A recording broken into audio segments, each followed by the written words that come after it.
Hello students, अगर आपने हमारा चैनल अभी तक सब्सक्राइब नहीं किया है तो सब्सक्राइब कीजिए और बेल आइकन पे क्लिक कीजिए लेटेस्ट वीडियो सबसे पहले देखने के लिए। वेलकम स्टूडेंट, अपनी कॉमर्स क्लास में हमारा जो नया चैप्टर स्टार्ट हो रहा है that is debentures, issue of debentures. बहुत ही इंटरेस्टिंग टॉपिक है ये डिबेंचर्स। जो हमारी कंपनी की जो बुक है उसमें दो चैप्टर हैं, या यूं कहें दो टॉपिक हैं, एक शेयर है और एक है डिबेंचर्स। हम आज डिस्कस करने जा रहे हैं डिबेंचर्स के बारे में। बच्चों, ये वर्ड आपने पहले से सुन रखा होगा। 11th में ही ये पॉइंट आ जाता है नॉन करंट लायबिलिटीज के पॉइंट में, तब हम उसे ज्यादा ध्यान नहीं देते हैं। बट डिबेंचर्स एक्चुअल में दिस इज एविडेंसिंग लोन। जैसे शेयर वर्ड सुनते ही आपके माइंड में सबसे पहली चीज क्या स्ट्राइक करती है? शेयर वर्ड सुनने के बाद हमारे दिमाग में सबसे पहली चीज स्ट्राइक करती है कैपिटल, शेयर कैपिटल। क्योंकि एक कंपनी शेयर्स के थ्रू पब्लिक से कैपिटल कैटर करती है। शेयर लेने वाला ओनर बनता है, शेयर होल्डर बनता है। बट जो डिबेंचर्स के थ्रू पैसा लगाता है वो कंपनी को क्या दे रहा है? लोन दे रहा है। वो कंपनी को लोन की फॉर्म में पैसा दे रहा है। So it is written, debenture is a written document which is issued by the company acknowledging डेप्ट। जो क्या एक्नॉलेज करता है? डेप्ट एक्नॉलेज करता है। अगर आपने किसी कंपनी को लोन दिया है थ्रू डिबेंचर्स, तो कंपनी आपको क्या प्रोवाइड करेगी? कंपनी आपको एक डॉक्यूमेंट देगी। ये डॉक्यूमेंट किस बात का प्रूफ है? ये डॉक्यूमेंट हमारा लोन का प्रूफ है कि पब्लिक ने कंपनी को लोन दिया है। ओके, तो जैसे शेयर वर्ड सुनते ही आपके दिमाग में कैपिटल स्ट्राइक करता है, अब डिबेंचर वर्ड सुन के आपके दिमाग में क्या एक नई चीज स्ट्राइक करनी चाहिए? लोन स्ट्राइक करना चाहिए। कि डिबेंचर्स जिसके थ्रू कंपनी पब्लिक से क्या लेती है? लोन लेती है। एक स्मॉल डिनोमिनेशन में, जैसे शेयर्स का एक स्मॉल डिनोमिनेशन, एक स्मॉल यूनिट कितने की होती है? 10 रुपीज की। यूजली डिबेंचर्स की जो एक स्मॉल यूनिट होती है वो कितने रुपए की होती है? 100 रुपीज की। ठीक है, तो एक small unit of debenture is 100 और कंपनी अपना टोटल लोन जितना वो लेना चाहती है इस 100 रुपए वाली यूनिट में डिवाइड कर देती है। तो पता चल जाता है कंपनी मैक्सिमम कितने डिबेंचर्स पब्लिक में इशू करना चाहती है। सपोज कंपनी के टोटल लोन जो कंपनी को लेना है वो लेना है 10 लाख रुपीस। कंपनी का जो लोन है वो है, कंपनी जो लोन लेना चाहती है वो लेना चाहती है 10 लाख, जो एक small denomination of debenture 100 rupees में डिवाइड है। तो कंपनी के बच्चों टोटल डिबेंचर्स हो गए 10,000। You also do on copy this thing. अब 10,000 डिबेंचर्स हैं और मिस्टर ए हैं जिन्होंने कंपनी से 100 डिबेंचर्स खरीद लिए। तो इसका मतलब उन्होंने कंपनी को 100 डिबेंचर मल्टीप्लाई बाय 100, क्योंकि एक डिबेंचर्स कितने का है? 100 रुपए का है। तो उन्होंने कंपनी को टोटल कितने रुपए का लोन दे दिया? उन्होंने कंपनी को 10,000 रुपीज का लोन दे दिया। तो कंपनी का जो टोटल लोन है 10 लाख, उसमें से मिस्टर ए ने कितना लोन दे रखा है? 10,000 का। तो आई थिंक क्लियर हो गया होगा कि जैसे हम शेयर्स को डिवाइड करते हैं नंबर ऑफ शेयर्स में, ऐसे ही डिबेंचर डिवाइड होता है नंबर ऑफ डिबेंचर्स में। द टर्म ऑफ रीपेमेंट, बच्चों जब हम लोन लेते हैं तो हमें उसी टाइम उसका रीपेमेंट का टाइम भी डिसाइड करना होता है। बच्चों करके देखो, अभी अगर आप किसी से 10 रुपीज भी लेंगे तो आप तुरंत ये कहेंगे कि मुझे 10 रुपीज दे दे, मैं तुझे कल दे दूंगा, तो आपने उसे रीपेमेंट का टाइम उसी टाइम बता दिया। आप कोई भी लोन लेते हैं, किसी भी तरीके का लोन लेते हैं, वहां रीपेमेंट का टाइम पहले से ही डिस्क्लोज करना पड़ता है। Whether you are taking loan from bank और any from your friend, but आपको उसे टाइम उसी टाइम क्लियर करना होगा। So repayment of principal amount and the payment of interest, that is important point बच्चों, कि जब हम बात करते हैं कि डिबेंचर एक लोन है, पर कंपनी को क्या देना होगा? इंटरेस्ट देना होगा। उस इंटरेस्ट का एक स्पेसिफाइड रेट है, स्पेसिफाइड रेट जो हमें पहले से ही मेंशन करना होगा उस डॉक्यूमेंट में हमें मेंशन करना होगा जो डिबेंचर्स इशू करते समय कंपनी पब्लिक को देती है। उसमें वो सारी टर्म्स लिखी होती हैं। I hope it is clear now in your mind कि डिबेंचर एक लोन एक्नॉलेजमेंट डेप्ट वो है, डॉक्यूमेंट है जो आपके लोन को एक्नॉलेज करता है, और उसमें जो डॉक्यूमेंट होता है उसमें वो अमाउंट कब रिपे किया जाएगा, इंटरेस्ट किस रेट से दिया जाएगा, ये सारी टर्म्स भी उसी डॉक्यूमेंट में लिखी होती हैं। Now this is the definition by section 230 of the companies act 2013। Debenture includes debenture, stock, bonds और any other document of the company which evidencing a डेप्ट, जो क्या एविडेंस करता है? डेप्ट को एविडेंस करता है, whether constituting a charge on assets of the company or not। इसको इशू करते समय कंपनी ने अपनी कोई एसेट्स को गिरवी रखा हो या ना रखा हो। तो इससे हमें दो बातें क्लियर हो गई कि डिबेंचर्स के लिए भी हम अपने एसेट्स को गिरवी रख सकते हैं, मतलब इसमें दोनों ही पॉइंट है, रख भी सकते हैं और नहीं भी। वो आपको अब टाइप जब हम पढ़ेंगे तब हम इस पर डिस्कस करेंगे। Is that clear? The person to whom debentures are issued are called debentures holder, very known word। जैसे हम शेयर इशू करते हैं, the person जिनको शेयर इशू किए जाते हैं उन्हें हम शेयर होल्डर कहते हैं, और जिन्हें हम डिबेंचर इशू करते हैं they are called debenture holders. Okay, चलिए अब हम बात करते हैं बच्चों इनके फीचर्स की, कैरेक्टरिस्टिक्स की। अगर हम मीनिंग को अच्छे से अंडरस्टैंड कर लेते हैं तो हम उसके कैरेक्टरिस्टिक्स खुद ही बना लेते हैं, उसके फीचर्स खुद ही बना लेते हैं। बट कुछ मीनिंग्स में से कुछ कैरेक्टरिस्टिक्स मैंने निकाले हैं। देखिए, debenture is a written document और सर्टिफिकेट ऑफ एक्नॉलेजिंग डेप्ट by the company. Mode of period of repayment of principal and interest is fixed.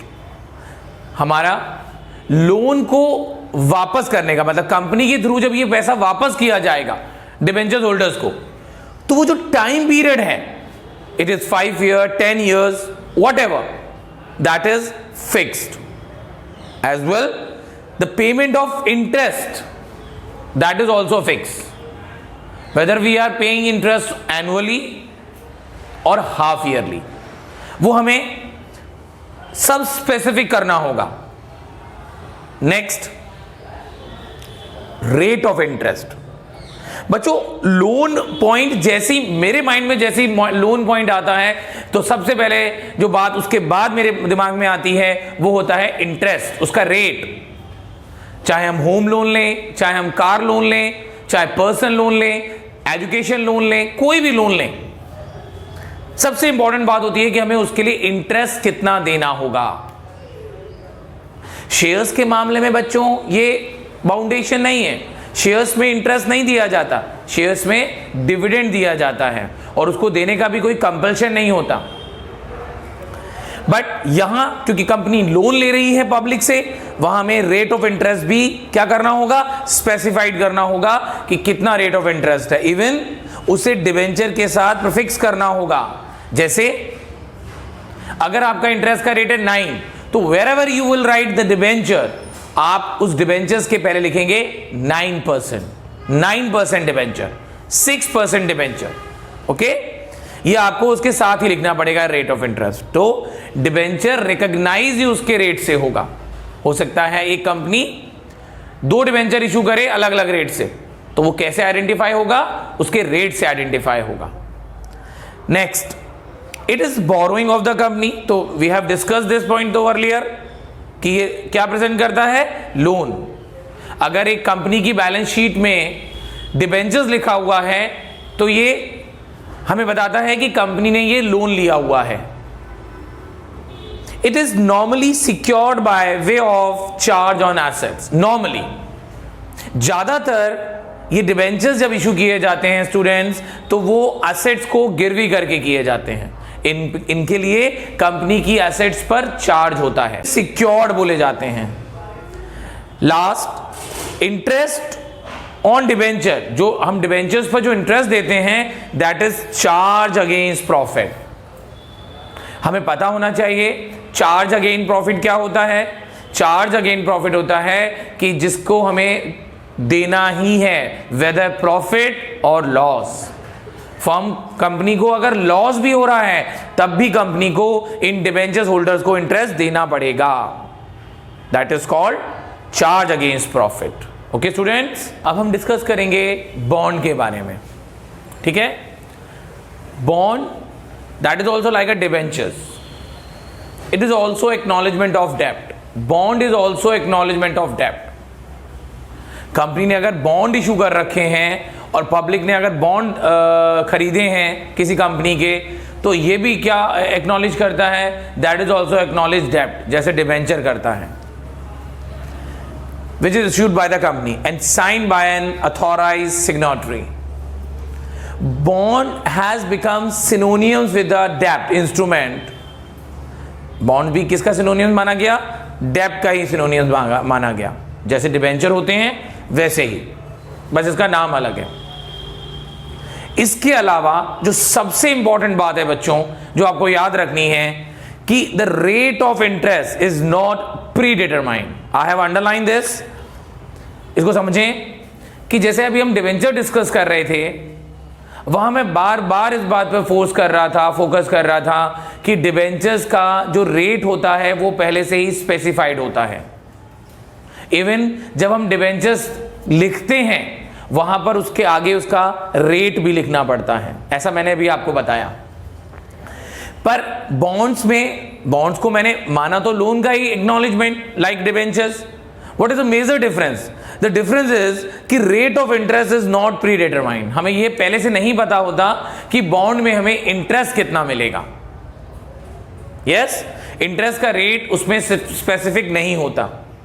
There are some example of bonds. This is deep discount bond and zero coupon bond. ये इनके दो नाम हैं। ठीक है बच्चों, थोड़ा सा और इसको मैं समझाने की कोशिश करता हूं। एक्चुअल में बॉन्ड एक टोटल अमाउंट से लिए जाते हैं। जैसे फॉर एग्जाम्पल, अगर आपने कंपनी से 10,000 रुपए का बॉन्ड लिया,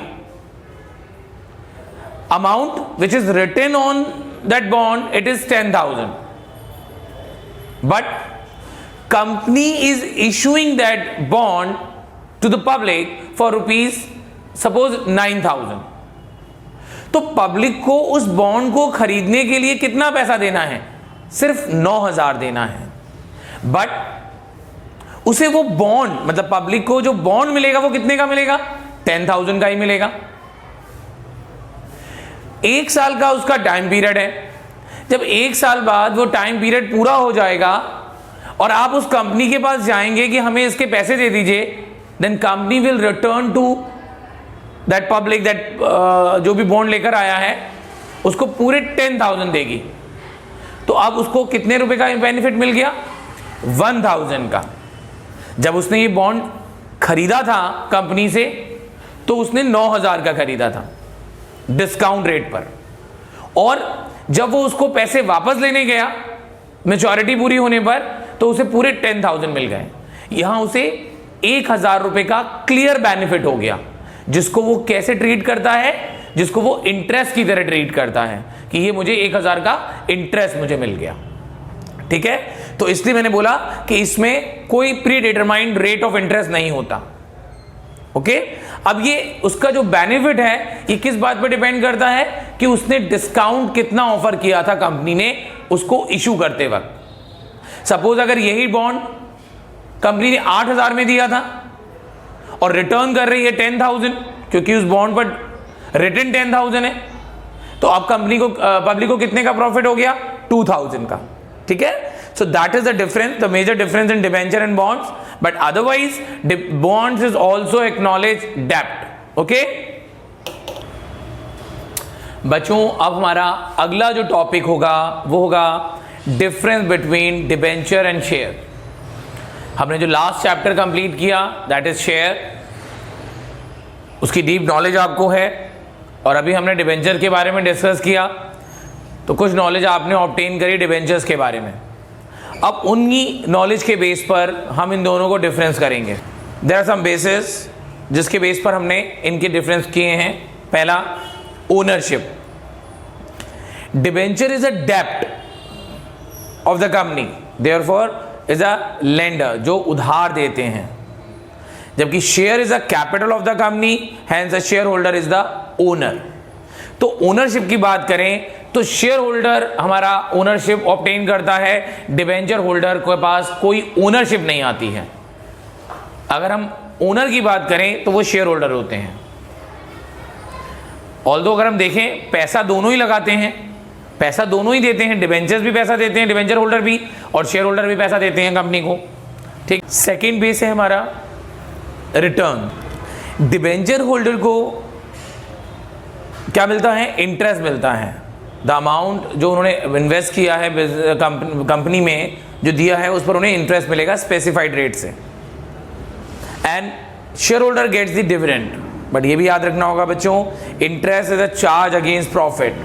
इसका मतलब है इसका कंपल्शन है, वेदर प्रॉफिट और लॉस, इंटरेस्ट तो कंपनी को देना ही होगा, पर डिविडेंड देने का कंपनी के ऊपर कोई कंपल्शन नहीं होता।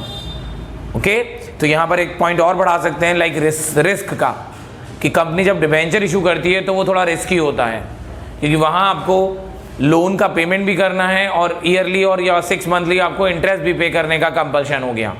बट शेयर इशू जब करती है कंपनी तो वो ना तो वहां पर डिविडेंड देने का कंपल्शन है ईयरली, और ना ही पैसों की रिटर्न करने का कंपल्शन है। तो अगर हम एक और पॉइंट अगर हम बनाएं तो रिस्क की बात करें तो डिबेंचर होल्डर्स, मतलब डिबेंचर इशू करना कंपनी के लिए ज़्यादा रिस्की है देन शेयर्स। देखिए अगला पॉइंट वही आ गया, repayment. Debentures are issued for a specified period. Debenture जब इशू किए जाते हैं वहां टाइम पीरियड पहले से स्पेसिफिक होता है, लाइक 2 years, 3 years, जैसा कि मैंने बताया 5 years, but amount of share is not repaid. Shares का पैसा वापस ही नहीं किया जाता। ठीक है, बस एक अगर हम प्रेफरेंस शेयर छोड़ दें, प्रेफरेंस शेयर का जो टाइप होता है रिडीमेबल प्रेफरेंस शेयर, उसको छोड़कर किसी भी टाइप के शेयर्स का पैसा वापस नहीं किया जाता। फिर हम बात करते हैं इशूड एट डिस्काउंट। जैसा कि हम शेयर्स पढ़ चुके हैं, शेयर सिर्फ 2 वैल्यू पर इशू किया जाता है, पार और प्रीमियम पर, जबकि हम डिबेंचर्स की बात करें तो डिबेंचर्स डिस्काउंट पर भी इशू किया जा सकता है, par, premium as well discount. But share can not issued at discount except sweat equity share. Again मैं बताना चाहूंगा, इक्विटी शेयर का एक टाइप होता है स्वेट इक्विटी शेयर। जो स्वेट इक्विटी शेयर्स होते हैं कंपनी वो अपने एम्प्लॉइज को इशू करती है हैवी डिस्काउंट पर, तो वो जो शेयर्स होते हैं वो हैवी डिस्काउंट पर इशू किए जाते हैं। Next, security. डिबेंचर्स मे और मे नॉट बी सिक्योर्ड, दोनों ही बातें हो सकती हैं। डिबेंचर्स के लिए डिबेंचर्स इशू करते वक्त कंपनी अपनी किसी एसेट पर चार्ज रख भी सकती है और नहीं भी रख सकती है, दोनों ही बातें हैं। बट अगर हम बात करें शेयर्स की, shares are not secured. Shares के लिए कंपनी की किसी भी एसेट्स पर चार्ज नहीं होता है। And last, voting right. Debentures holders do not have voting rights, they can not participate in the meetings, they cannot vote for any decision, but shareholders, due to their owner, they can have a voting right. So these are the difference. अगला topic हम करेंगे, वो करेंगे types of debentures detail में। Okay